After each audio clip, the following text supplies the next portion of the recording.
Jo i tu, quin parell de caps i grans, viatjant per mons estranys, lluitarem contra gegants, amb les mans nues lluny, cavalgant per 1000 deserts, com bandidus a l'oest, descobrint nous continents, tot fent història junts. Vam alliberar París, vam tombar el mur de Berlín i navegant amb els vikings, empunyant l'antorxa com si fóssim Bonnie and Clyde, un parell de samurais. No ens farem enrere mai, fidels al repte amb tu.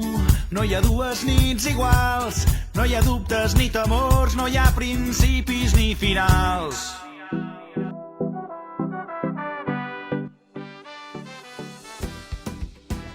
Fa molts anys enrere, els infants eren éssers considerats com adults. No teníem cap mena de dret ni llibertat i eren explotats per les seves famílies.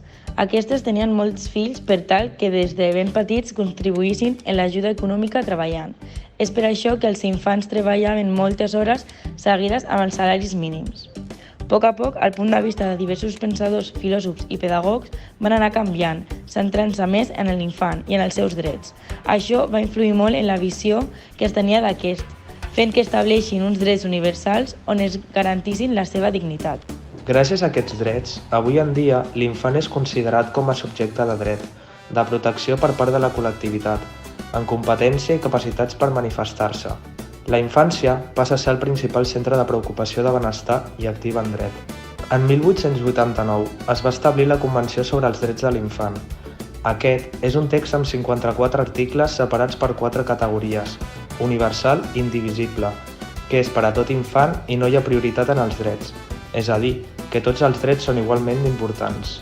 Tal com s'exposa en l'article 2, els estats membres han de respectar els drets anunciant en aquesta convenció i assegurant-los a tots els infants sota la seva jurisdicció, sense cap mena de discriminació, independentment de la raça, el color, el sexe, la llengua, la religió, etc.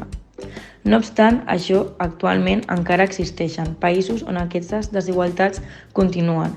Així es demostra a l'informe anual de l'UNICEF, on s'alerta, tot i els avanços aconseguits, que encara hi ha milions de nens que s'enfronten a una vida de pobresa i de manca d'oportunitats. Això mostra que es produeixen violacions en els drets dels infants, mostrant dades com ara que el 15% dels infants del món han de treballar, comprometen els seus drets a ser protegits de l'explotació econòmica i vulnerant el seu dret a jugar i aprendre.